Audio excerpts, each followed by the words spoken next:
What's going on, ladies and gentlemen?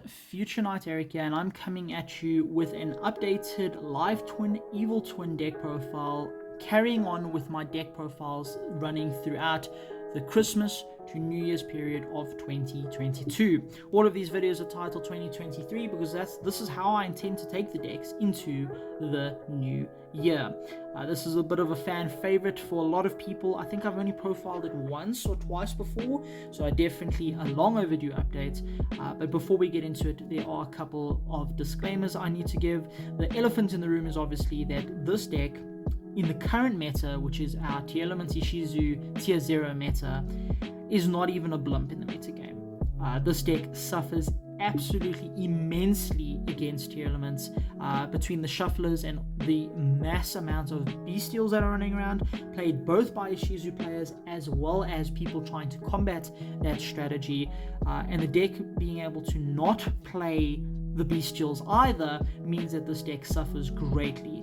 The deck is very well known to be able to play through things like Effect Veiler, Imperm, Ash, but the DD Crow-esque hand traps is what hurts this deck the most, and it just so happens that there are 9 to 12 of them floating around in the meta right now. That being said, though, I have been taking two versions of this deck to my locals over the last couple of months. I've obviously been alternating between this, Exorcisters, Labyrinth, all my regular decks that are featured on the channel, and I decided today I'm going to show you both versions of the deck that I play. So how this is going to work is when I show you the one portion of the deck that I play, I'm going to show you the alternatives and how those cards immediately switch out. Because of that, there is no side deck for either, I guess, in quotation marks, either of these decks. At the end of the day, it is still a live twin evil twin deck. It's not anything crazy. It's not like I'm playing a live twin engine in a different deck. So yeah, just those disclaimers needed to be put out there, and I think without further ado, we can just get right into the deck profile. A lot of this is pretty well known, but I'm going to go through the cards for anyone who's looking to pick up the deck before the alt arts come out. One of the most exciting things for this deck coming up is the alt arts that were released in the OCG. I'll put them up on screen now, and I do not care if there are 100 Bystials by the time those alt arts come out. When they come out, I'm going to be playing this deck with those alt arts. So to start, we are playing our 3 Lil-las and our 2 Ki-sikils. The main ones, Ki-sikil, you gain 500 life points when your opponent declares an attack against your live twin, and then your Lil-la makes your opponent pay 500 when they declare an attack. You've got your treat, which is obviously an extender when you have a pink on board, which lets you play through things like I said, Ash, Veiler, Imperm, and Frost is obviously your extender for your Lil-la. Treat has some random effect that you don't take damage when a battle is involving a evil twin. Doesn't really come up often. It has saved me on the odd occasion from an OTK, but Frost is the main extender effect here that we look at. When your opponent adds a card from their deck to their hand, you can chain your Frost, banish her, and then you can actually draw a card. This sometimes means that you want to play 2 Frost or even the 3rd Ki-sikil, just because she's banishing herself, and oftentimes I feel like I need the exact same ratio between pink and blue. But for now, the 5 normal summons with the 1 of each extender has been working quite well for me. So those are obviously your main combo starters. Those are the main monsters. That's the heart and soul of the deck. And then of course we are playing the one massive brick, the evil twins Ki-sikil and Lil-la. This is essentially just to be sent off of your link 4. It does have another evenly type effect that if your opponent controls 3 or more cards, you can make them send until they only control 2.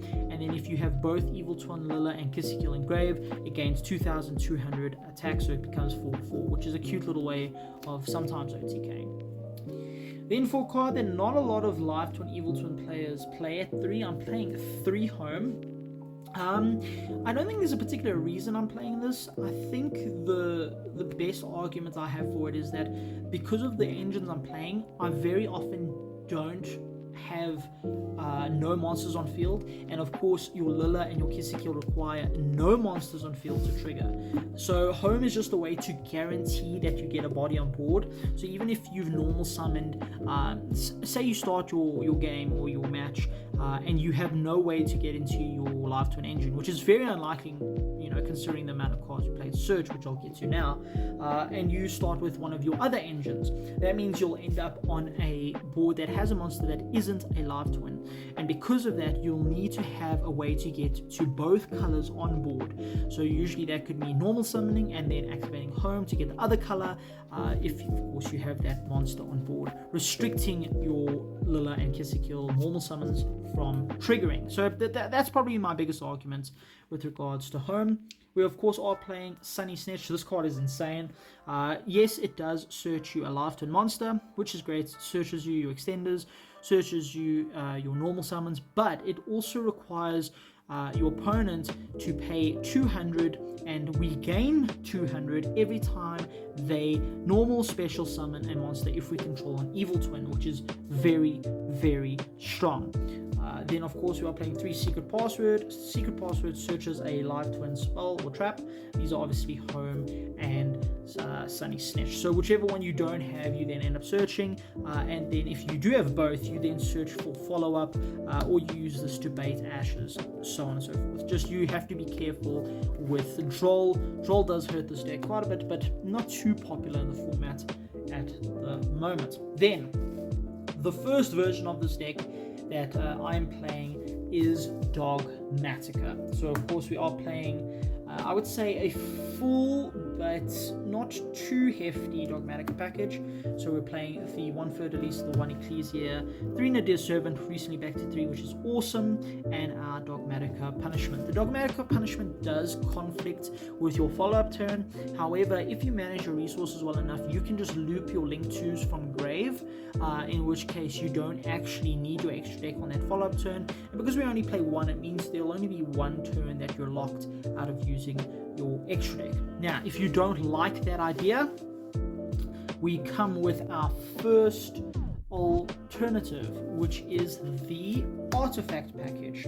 Now, this is what I was playing, I think even before Tearlament and Ishizu had come out, and it's essentially free back row removal plus a Scythe lock, or if you're going up against Rogue, with a Lancia lock.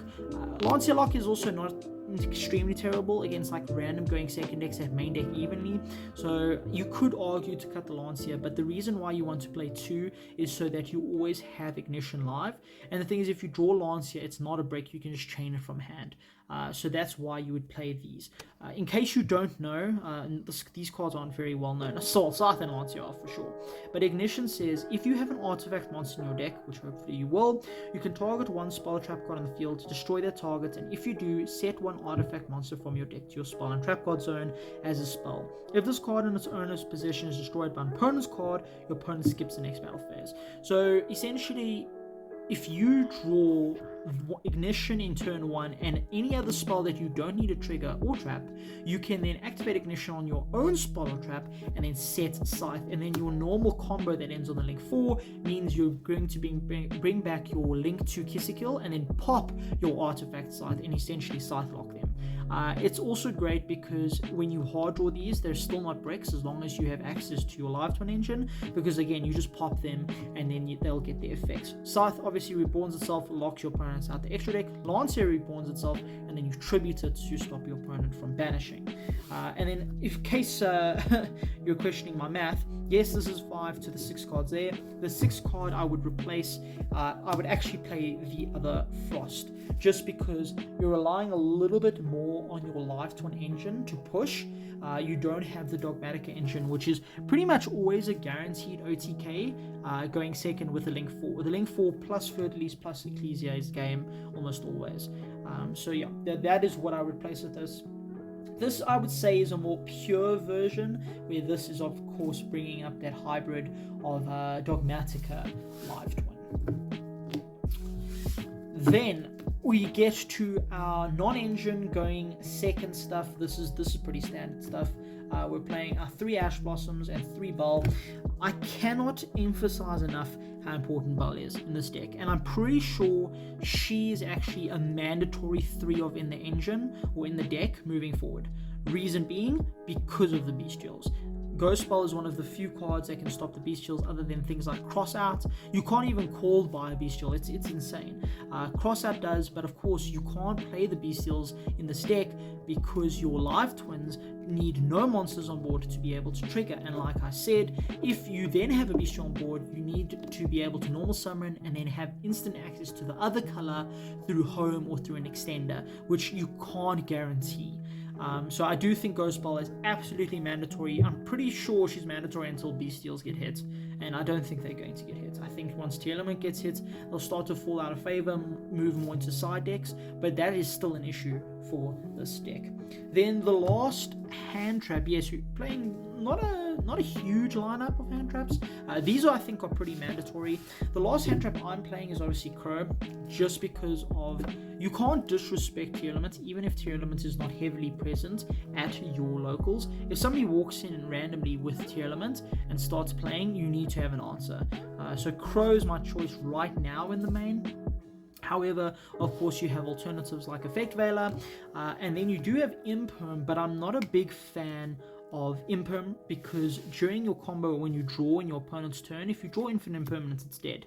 Effect Veiler then becomes a lot better, but there are some things that Infinite Impermanence does that Veiler just can't.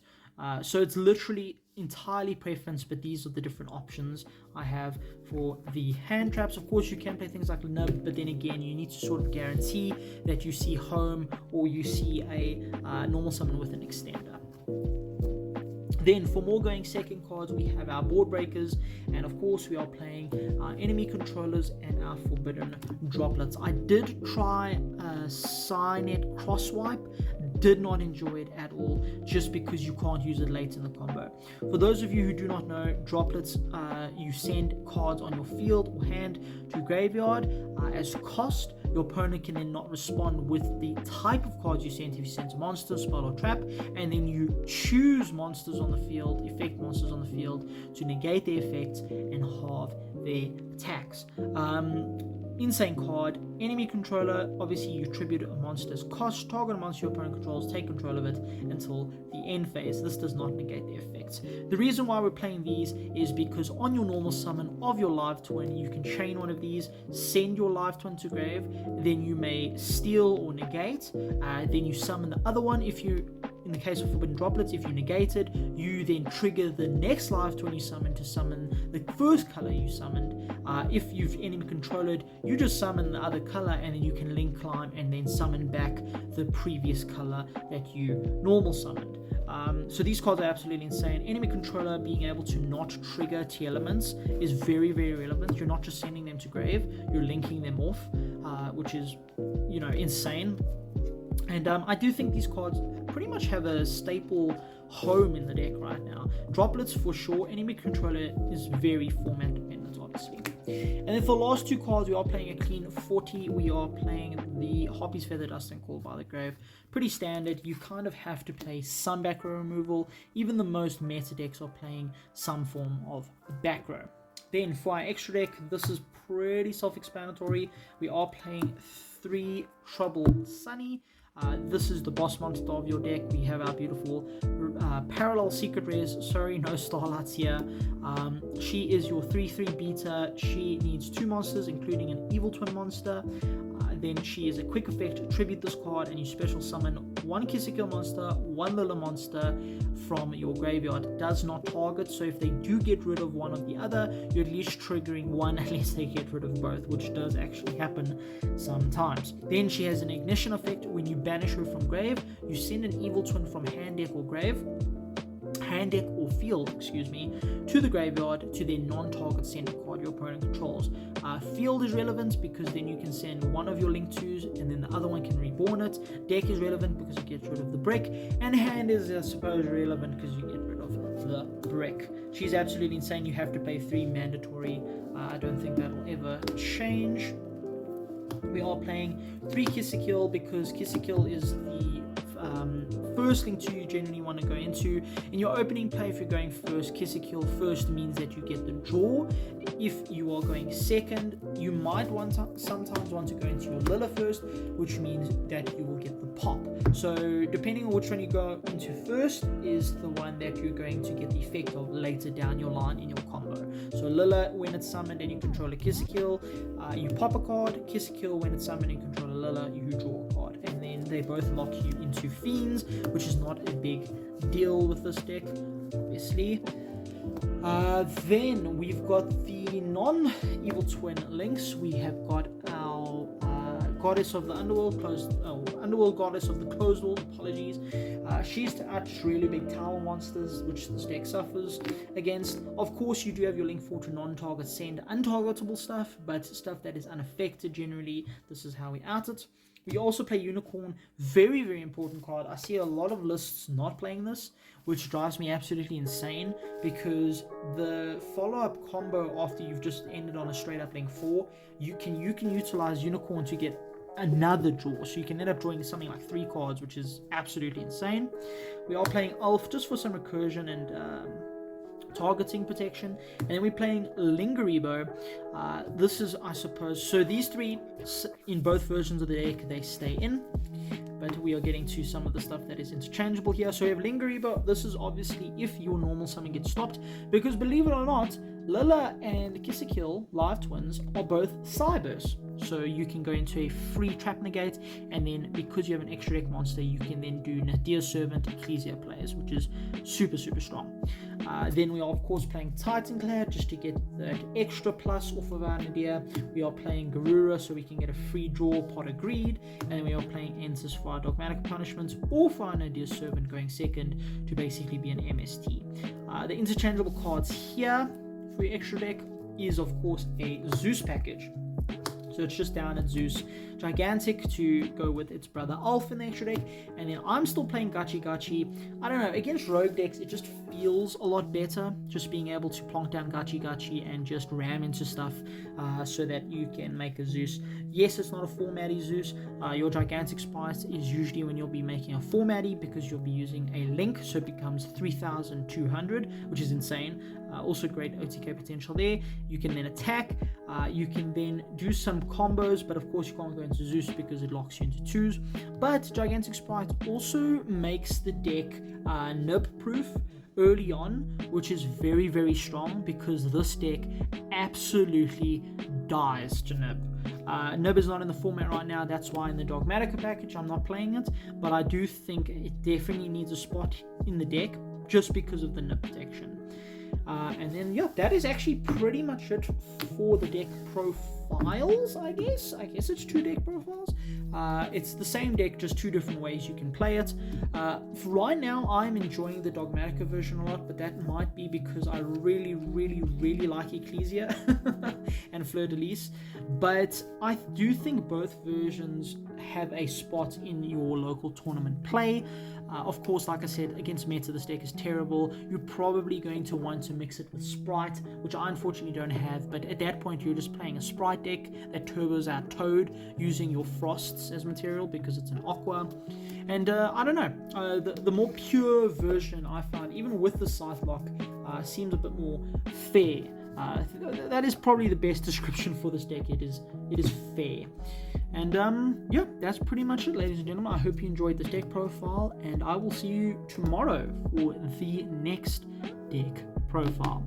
This is Future Knight signing out.